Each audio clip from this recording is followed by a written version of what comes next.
L'intelligence financière. C'est un message qu'on a commencé depuis le dimanche écoulé.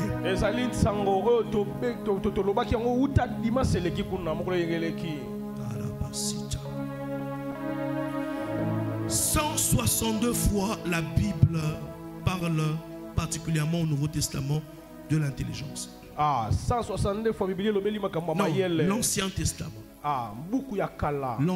Seulement l'Ancien Testament parle 162 fois de l'intelligence.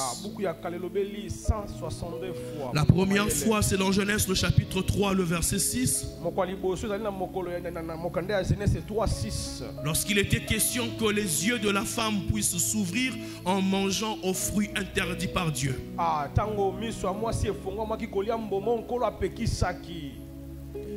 La deuxième fois dans Exode 28, le verset 3. Tu parleras à tous ceux qui sont habiles, à qui j'ai donné un esprit plein d'intelligence, pour confectionner les habits sacerdotaux. Il fallait être rempli non seulement de l'esprit de Dieu, mais de l'esprit d'intelligence. Amen.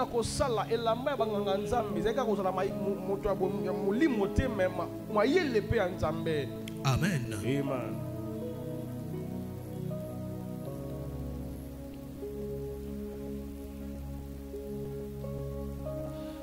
Le livre de Job est le deuxième livre de la Bible qui parle le plus de l'intelligence, parce que Job était un homme très cultivé, mais aussi un homme très spirituel.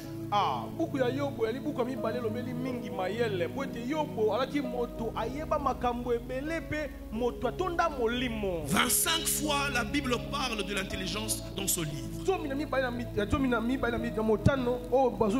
Évidemment, le premier livre, c'est le livre de Proverbes. Au moins 50 fois, on fait mention à l'intelligence.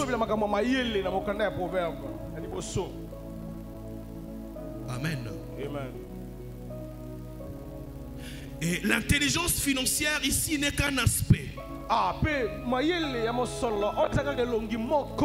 de l'intelligence dont Dieu est le seul détenteur.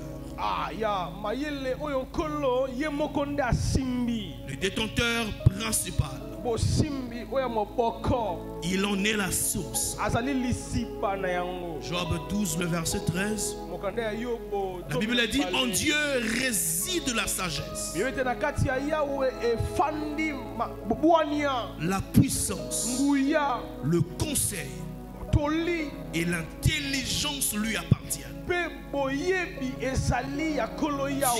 est la source de l'intelligence. Job 12, 13, je disais. Le livre de Job, c'est parmi les livres les plus interrogatoires de la Bible. Job 28, le verset 12 à 28, Job dit: d'où vient l'intelligence? D'où vient la sagesse? Vous verrez qu'au verset 23, la Bible dit: c'est Dieu qui en sait le chemin. C'est lui qui en connaît la demeure. Dieu, dis avec moi, Dieu est la demeure de l'intelligence et de la sagesse. Plusieurs personnes parfois se disent: mais pourquoi ma bénédiction tarde? Et parfois quand cette bénédiction tarde, tu dis que c'est le diable qui te combat. Parfois ce n'est pas toujours le diable. Il est possible que tu ne montres pas à Dieu assez de maturité pour gérer ce qu'il te donne. Quand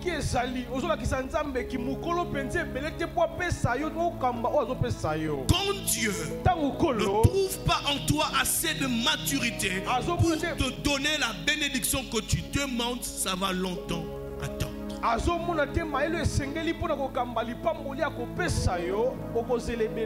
Amen. Amen. Désormais, quand tu pries pour la bénédiction, demande à Dieu aussi la sagesse, l'intelligence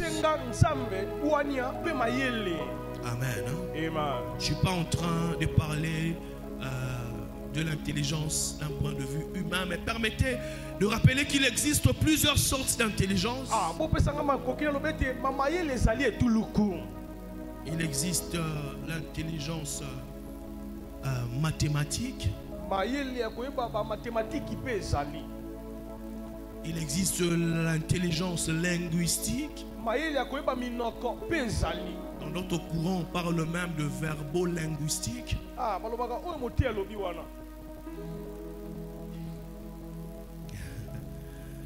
J'en passe. L'intelligence existentielle, toutes ces choses, ça ne nous intéresse pas trop. Notez ceci.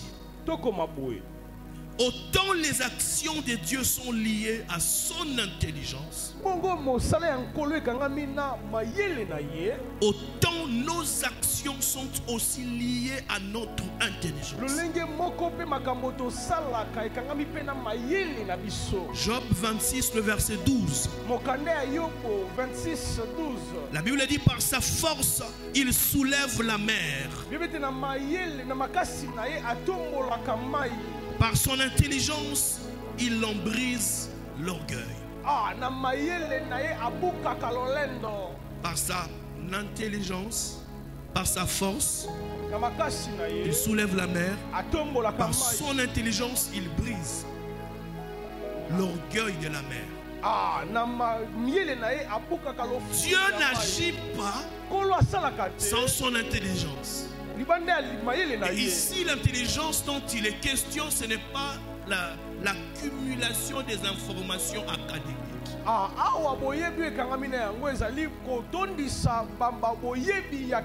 L'intelligence dont il est question ici, il est question d'une portion du savoir de Dieu qu'il dépose dans l'esprit de l'homme. C'est de cette intelligence que nous parlons. Laquelle intelligence a une influence sur notre quotidien. Pourquoi? Parce que tout ce qui est divin a une influence sur le naturel. Acclamons le Seigneur.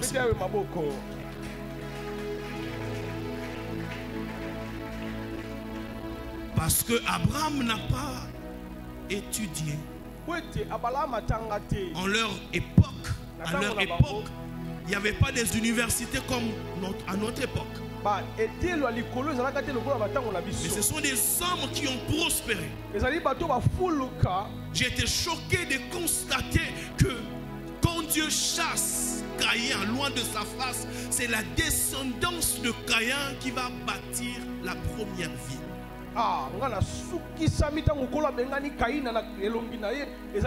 Dieu les a chassés loin de sa face. Mais le savoir, cette intelligence, Dieu avait laissé dans leur esprit. Amen. Voilà pourquoi, lorsqu'on s'attelle seulement à parler en langue, il y a des gens qui ne parlent pas en langue. Dans plusieurs pays en Asie, aujourd'hui là, ils vous parlent déjà du monde en 2050.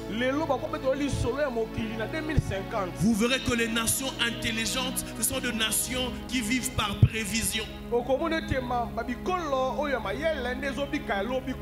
Déjà, j'aimerais te dire, lorsqu'il y a ce dépôt de l'intelligence divine en toi, un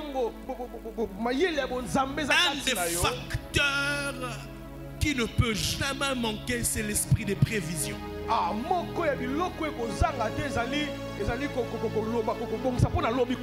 Ils se mettent face à des défis à venir et ils cherchent à résoudre cela alors que ces défis ne sont pas encore arrivés. Amen. Amen. Comment faire face à des tsunamis?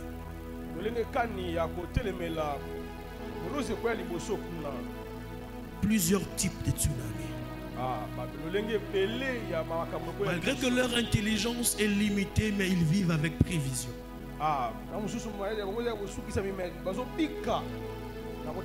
Il faut noter que l'intelligence est la première aptitude que l'homme a manifestée lorsqu'il a été placé dans le jardin d'Éden.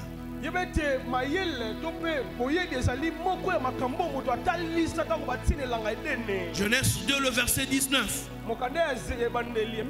Wilfried, la première aptitude que l'homme a manifestée de Dieu, ce n'est pas le don de miracle, c'était l'intelligence.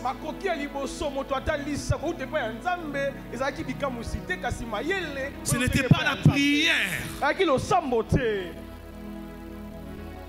c'était l'intelligence. Et ici, je rappelle que cette intelligence n'a rien à voir avec un cursus scolaire ou académique.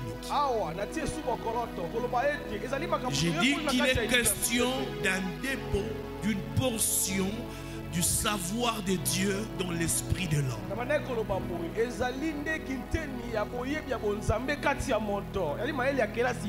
Pour notre information, cette intelligence, Dieu peut nous la donner.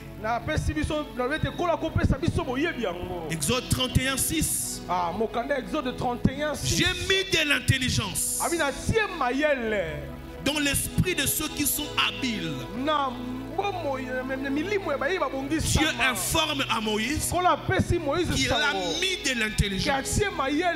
Dieu peut mettre en toi de l'intelligence. J'aimerais même aller plus loin. Dieu peut mettre une portion élevée de l'intelligence. Si c'est ta portion, reçois cela. J'ai compris dans la vie que certains combats prennent du temps parce que Dieu le veut. Mais on n'a pas un bon regard simplement face à ces combats. Adam, le premier homme à manifester le divin,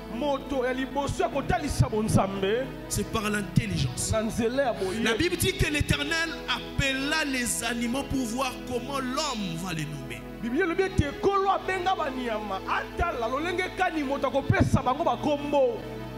Pourquoi? Parce que Dieu savait ce qu'il avait mis en lui. Ça veut dire que quand tu as l'intelligence de Dieu, Dieu te fera tellement confiance face à certaines situations, il va se taire pour que toi tu parles. Seigneur, ta volonté. Non, Dieu ne va rien te dire. Son intelligence qu'il a mis en toi, il veut que toi tu nommes les choses. Que tu dises ça c'est bon, ça c'est mauvais, ça c'est pour moi, ça ce n'est pas pour moi. Qui me donne un amen bien? Amen. Acclame le Seigneur.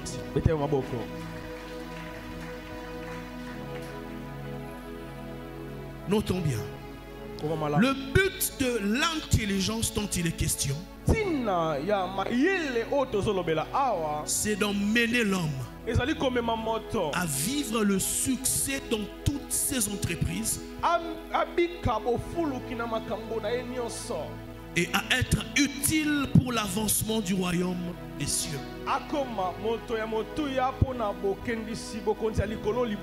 Dis avec moi, réussir sur la terre et faire avancer le royaume des cieux. Est-ce que tu peux le dire bien? Réussir sur la terre. Réussir sur la terre et faire avancer le royaume des cieux. Et faire avancer tu peux répéter encore, réussir sur la terre. Réussir sur la terre et faire avancer le royaume des cieux. Faire avancer le royaume des cieux. C'est le but principal de cette intelligence.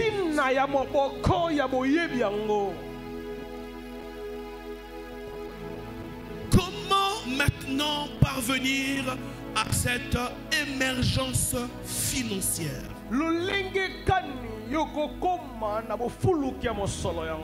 Dix clés pour l'émergence financière. Je ne saurais pas finir. Première clé, accepter de commencer petit. Accepter de commencer petit, c'est ce qu'on appelle aussi la loi du commencement.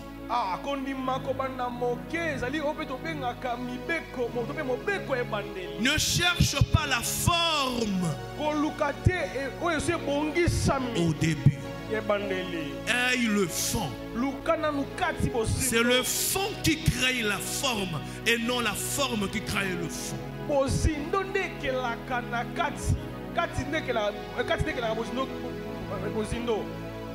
Même la création de la terre a commencé avec l'informité.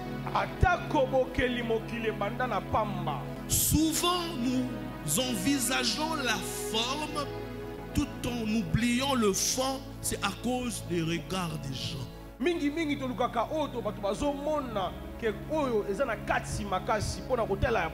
Je vais commencer à un certain niveau.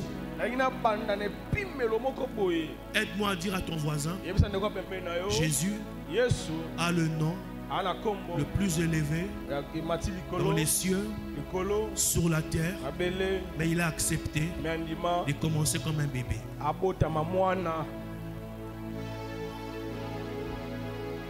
Amen. Donc cette loi, on ne maîtrise pas tous les paramètres. On a l'idée de ce qu'on veut faire, mais on n'a pas tout réuni. Écoute-moi.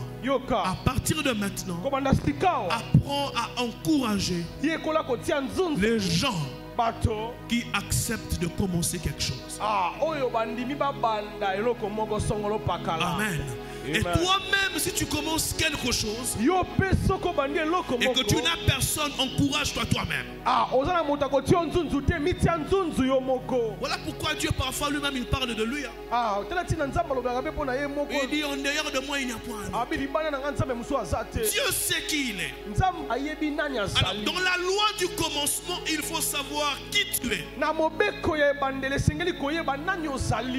Qu'est-ce que tu as? Pour ne pas éparpiller tes efforts. Écrivez s'il vous plaît. Il faut savoir qui tu es, ce que tu as, pour ne pas éparpiller tes efforts.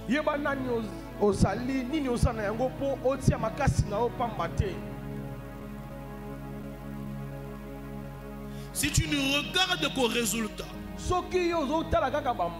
Berger Amos, un grand résultat peut te tromper de ce que tu es appelé à donner comme dans l'avenir.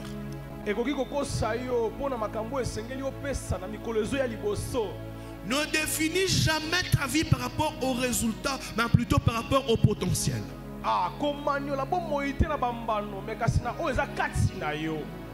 Il y a des gens, s'il a 70%, c'est un échec. Le potentiel qu'il a, il doit avoir plus. Je parle à quelqu'un. Tu n'as pas péché d'acclamer Dieu, acclame Dieu.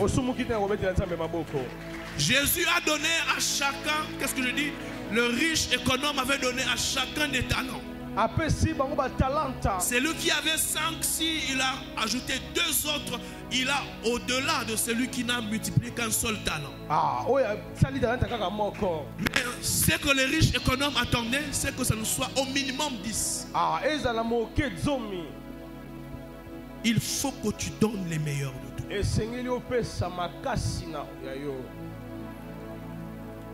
Amen. Ton potentiel est plus grand que ton présent.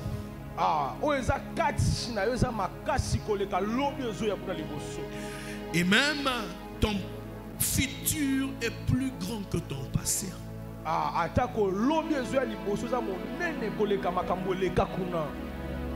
C'est que tu vis dans ton présent ne traduit pas la totalité du potentiel que tu as.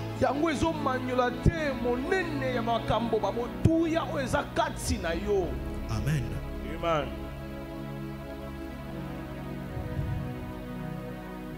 Tout ce qui aboutit à des grands résultats n'a pas toujours un début fort. Dis avec moi la loi du commencement. Si tu n'es pas prêt à faire quelque chose, attends à mourir comme un vaurien.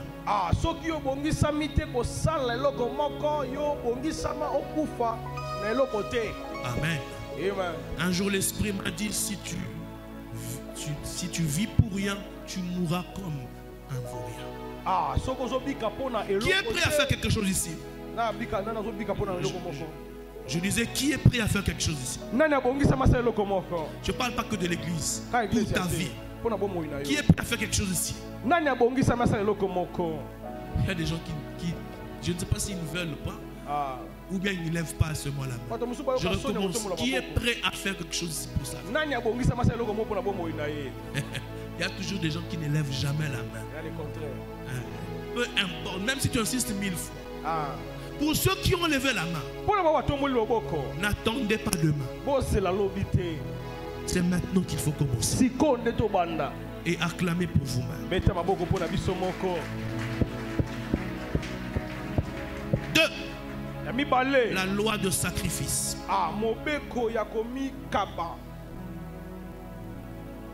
La loi de sacrifice.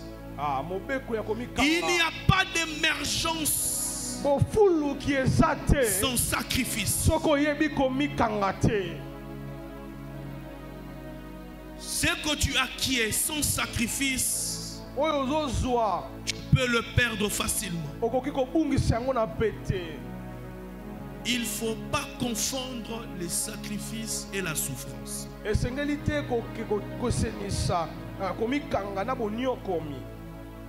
La souffrance, c'est différent des sacrifices. Le sacrifice, c'est payer le prix méronier pour arriver là où tu veux arriver. La souffrance, l'homme subit cela. Mais les sacrifices, c'est le consentement de l'homme. La souffrance, on l'a subie, Hervé. Mais le sacrifice émane de notre volonté. J'ai $500. Mais ce mois-ci, je n'achète aucun habit pour arriver à mes objectifs. Ça, ce n'est pas la souffrance. Ça, c'est un sacrifice. Et quand on ne sait pas se sacrifier, Mathilde, je vois une couronne sur toi. Et j'ai vu, on a écrit business. Il y a 2 choses que Dieu vient de libérer. Quand j'ai mis mes 3 doigts comme ça, Dieu m'a montré une vision comme un animal qui s'approchait de toi pour te faire du mal dans une vision. Dieu me dit qu'il te donne victoire sur un combat qui allait sérieusement te paralyser. Au niveau de la santé. Mais les 3 prochains mois, chaque fin de mois, à partir de ce mois, tu béniras un orphelin, tu béniras une veuve. De ce que Dieu te mettra à cœur, que ces gens soient les gens de l'extérieur, des gens avec qui tu n'as pas trop d'affinité. Tu verras ce que tu vas faire par la suite.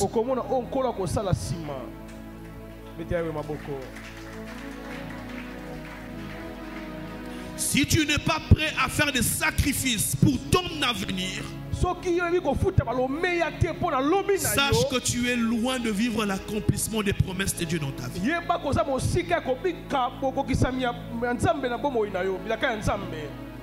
Berger Alex, chaque promesse que Dieu te donne doit élever le niveau de tes sacrifices.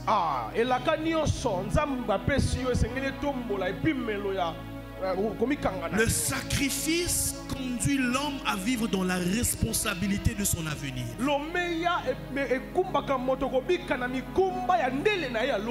On n'est pas responsable par position. On n'est pas responsable par faveur. On est responsable parce qu'on assume un rôle. Amen. Je parle à quelqu'un. Amen.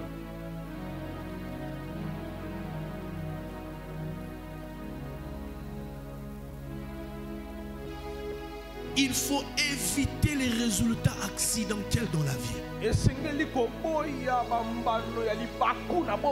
Le lait instantané, un ministère instantané, des affaires instantanées, la manifestation de dons instantanés, une élévation instantanée. Refuse tout ce qui est instantané. Les sacrifices te préparent à arriver là où Dieu t'a promis. Voilà pourquoi on ne peut recevoir de Dieu une promesse sans passer par l'école de l'accomplissement de la promesse. Quand on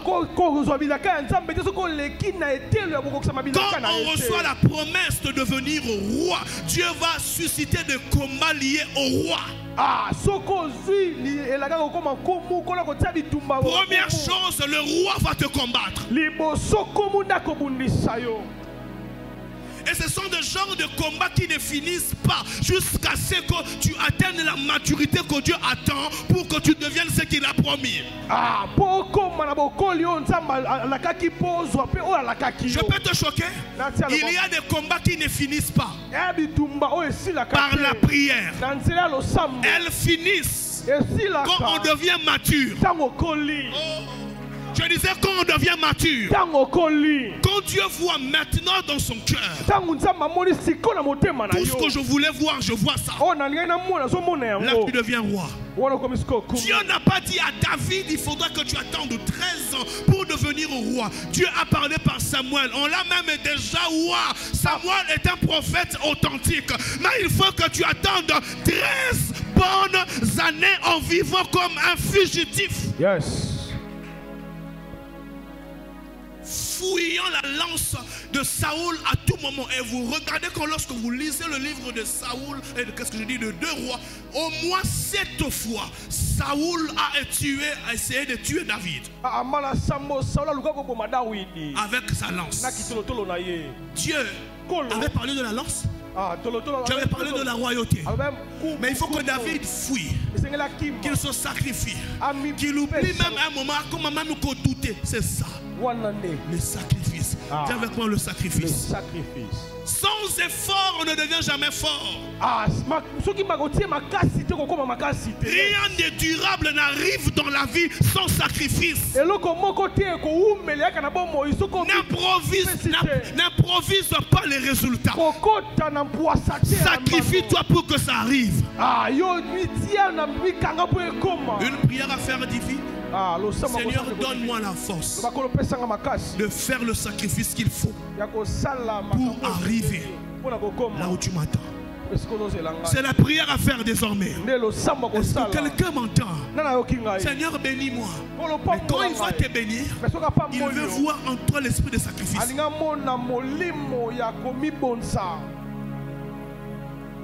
Quand on se sacrifie, on ne regarde pas les opinions des gens. Personne n'est devenu grand par hasard. Je dis personne. L'histoire de Michael Jordan m'a toujours fasciné. Il était recruté à l'équipe, mais il ne jouait pas parce qu'il n'avait pas le talent. L'un des critères qui a fait qu'il soit recruté, c'est qu'il était intelligent. Et ce jour-là, il a réussi. Ses parents lui demandent: qu'est-ce que tu veux qu'on te donne comme cadeau? De l'autre part, on l'a déjà mis de côté. Il a commencé à s'entraîner. Au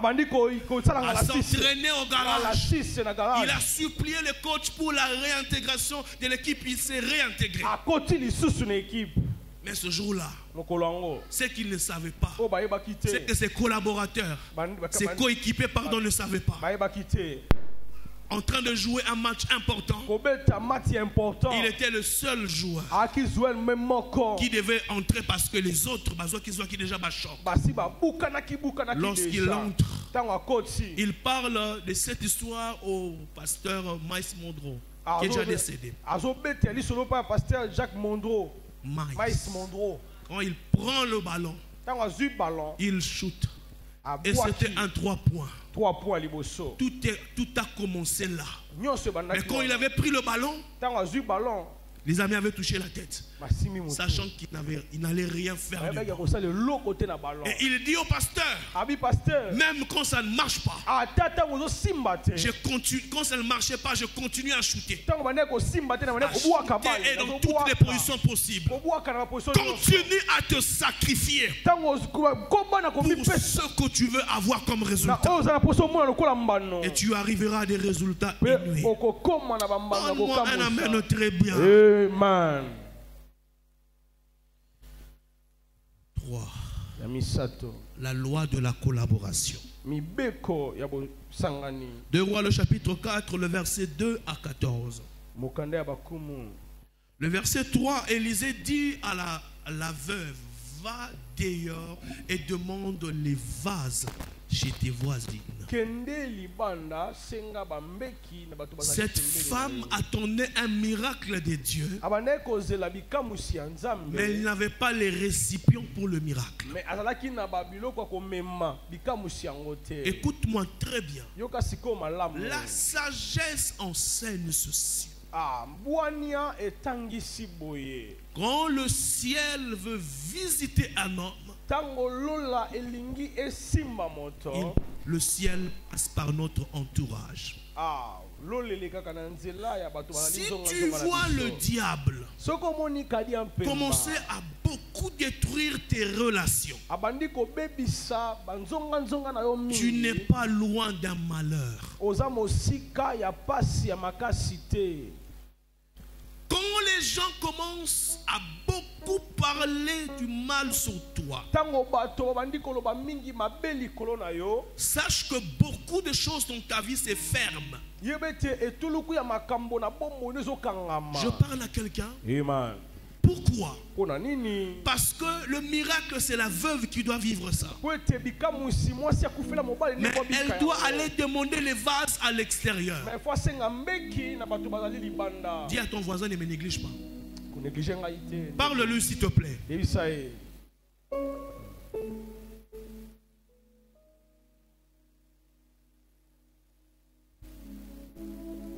Les prophéties que tu as reçues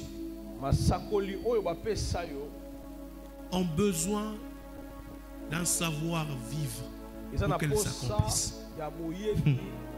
Wilfried de Christ, hein? Les prophéties que tu as reçues ont besoin d'un savoir-vivre pour qu'elles s'accomplissent.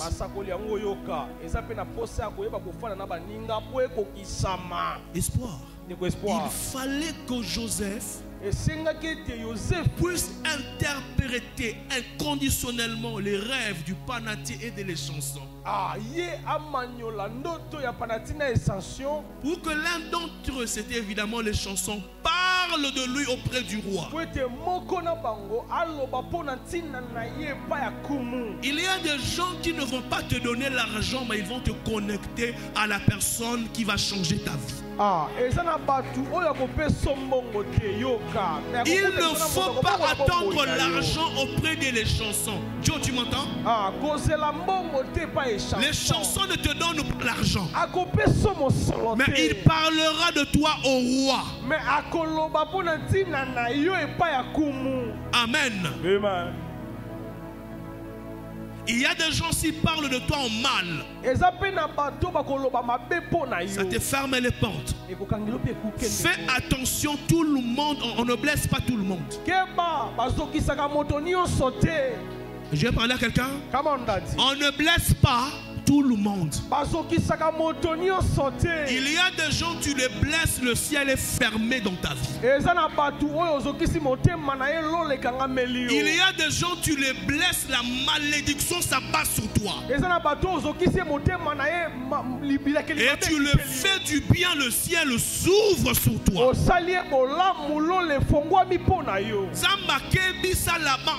Fais attention, ne parle ni en mal, ne parle ni en bien. En d'autres termes, tais-toi. À propos de Jacob là, n'ose même pas ouvrir la bouche.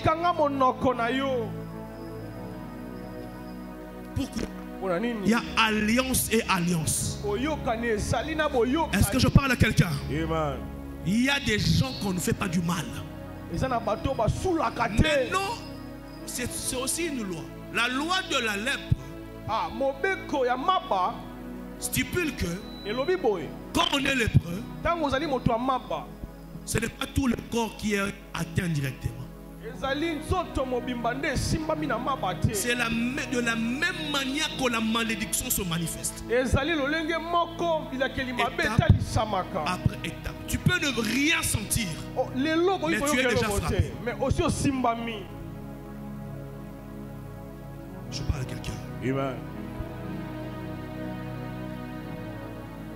Moi, je veux vivre seul. Je veux faire ça seul. Même Dieu n'habite pas seul au ciel. Même Jésus avait besoin de gens ici sur la terre. Il n'a pas vécu seul. Il avait des gens qui l'accompagnaient. Tu veux vivre seul. Tu veux déroger la loi de la collaboration pour l'émergence. Il y a beaucoup de choses que tu ne vivras pas. Même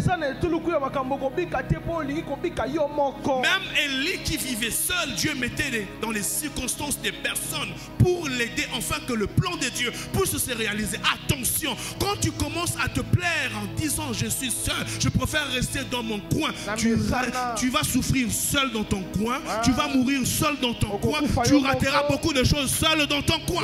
Je parle à l'église.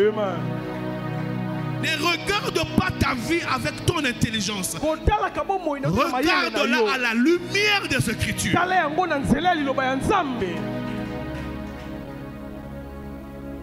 Acclamons le Seigneur. Ah, le temps. Dis avec moi la loi de la collaboration. Avec qui tu collabores? Avec qui tu collabores? Je vais finir avec cette loi à cause de temps. C'est avec moi la loi de la discrétion. Je t'entends pas. La loi de la discrétion. Pour l'émergence financière de ta vie, tu as besoin d'être discret. Amen. Dieu peut tout, n'importe où, n'importe quand, mais il ne révèle pas ses intentions partout. Dieu peut tout, n'importe où, n'importe quand. Mais la Bible dit que sa gloire, c'est de cacher les choses. Proverbe 25, le verset 2. Tu veux émerger dans ta vie. Apprends à te taire. Ce n'est pas pour créer de la méfiance, mais cette personne que tu appelles ami, ce qui nous a mal,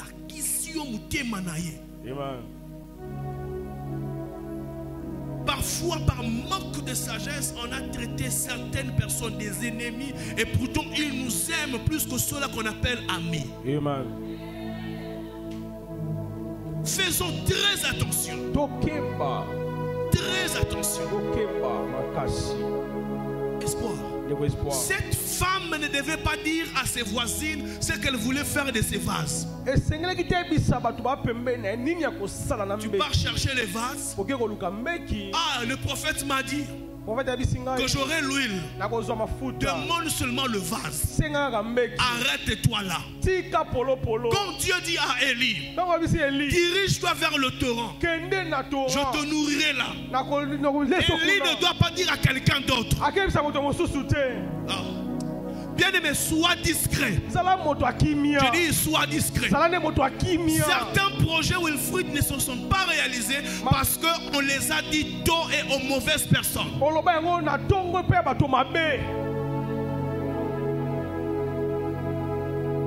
Pourquoi la Bible dit que Dieu fait toutes choses bonnes? À son temps. Pourquoi la Bible dit que la gloire de Dieu c'est de cacher les choses et celle des rois de les sonder?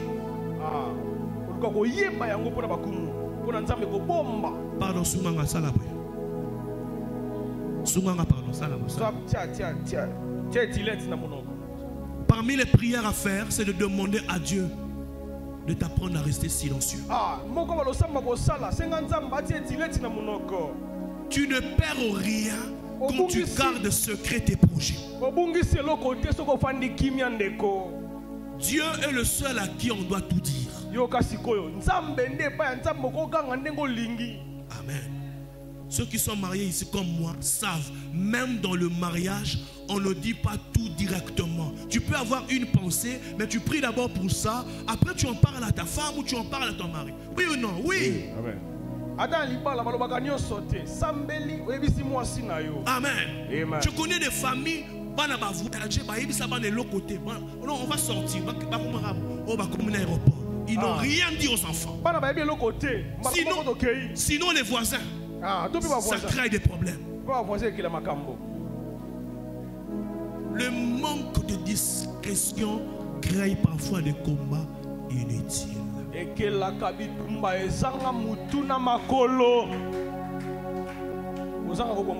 Papa Blanchard, vous avez besoin de $1000. Pourquoi on lobby au épargne qui $1000? Pour naïe. En tout cas, aux argent là-bas millions. Ah, donc tu as des millions. Dis à ton voisin, ne dis pas tout à tout le monde. La loi de la discrétion.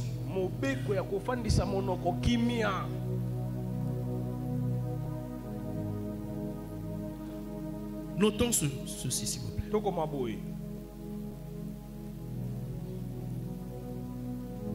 Lorsqu'on est discret, on doit prendre en compte 4 choses. Premièrement, discerner le temps de Dieu pour se lancer dans le projet. Et tu entends? Discerner le temps de Dieu pour se lancer dans une affaire. Ce n'est pas une discrétion et ce qui garde dans un projet. En même temps, tu discernes le temps de Dieu. C'est maintenant le temps de se lancer. Deuxième chose, quand tu es discret, il faut demander à Dieu des signes des collaborateurs loyaux. Parce que le projet que tu as, tu ne vas pas le réaliser seul. Tu auras besoin d'une aide. Amen. Demande à Dieu des signes avec qui travailler, avec qui marcher. Donne-moi des signes. Que telle personne me parle de ça. Que telle personne vienne réfléchir avec moi sur ce projet ou qu'il m'en parle. Bref, tu demandes à Dieu des signes dans un sens comme dans un autre. Amen. La troisième chose, il ne faut pas être pressé. Il faut nourrir cette affaire. Tu vois les aspects positifs et négatifs. Avoir l'argent qu'il faut ne suffit pas pour réussir dans un projet.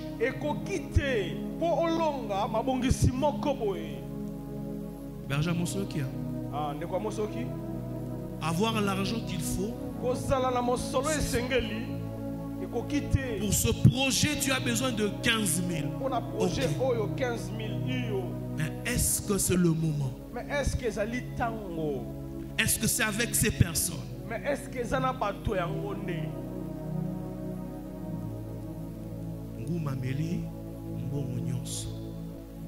Parce que tu as eu de mauvais collaborateurs. Tu as été brisé. N'investis pas parce que tout le monde investit dans cette chose-là. Le temps que tu patientes pour que Dieu t'oriente, il va te donner une orientation alors précise.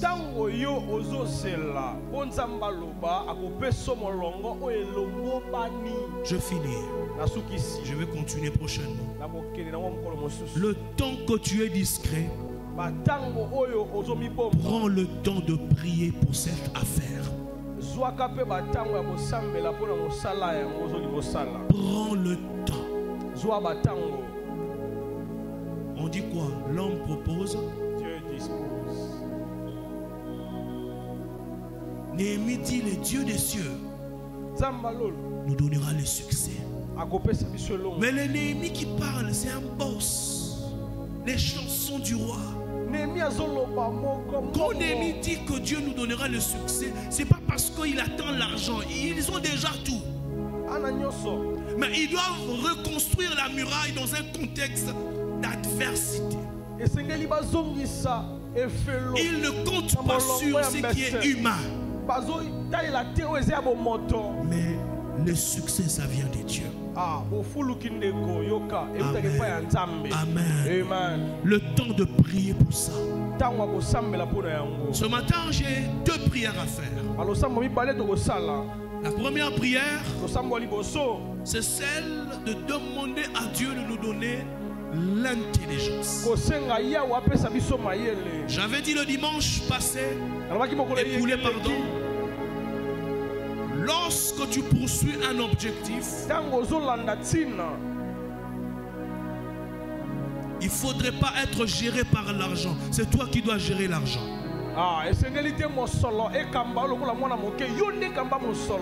Ce qui veut dire, Chabani, tu dois pas acheter les choses par hasard. Il ne faut pas entrer au supermarché par hasard.